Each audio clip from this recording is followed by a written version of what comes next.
Hello সবাইকে, আজকে নিয়ে চলে এসেছে আমাদের পাড়ার জগদ্ধাত্রী ঠাকুর। কাদের কাদের পাড়ায় জগদ্ধাত্রী পুজো হয় অবশ্যই কমেন্টে জানিও।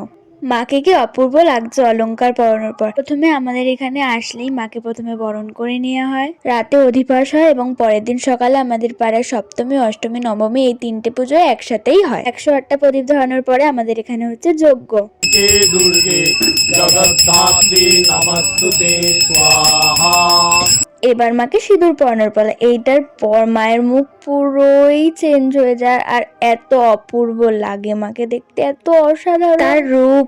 এই বছর আর চন্দননগর যাওয়া হয়নি, তোমরা সবাই কারণটা জানোই। তাই রাত্রিবেলা একটু চলে গেছিলাম খাওয়া দাওয়া করতে, অনেকটাই রাতে গেছিলাম। প্রথমে এক এক করে অর্ডার করে দিই স্টার্টার, ড্রাগন চিকেন, মালাই কাবাব, হাক্কা নুডলস এবং সেজওয়ান চিকেন। সেজওয়ান চিকেনটা আমি বেশি বলাতেই না হয়, কারণ আমার ঝাল খেতে খুব ভালো লাগে। বাড়িতে এসে ফানুস উড়িয়ে দিনটা আজকে এভাবেই শেষ হলো।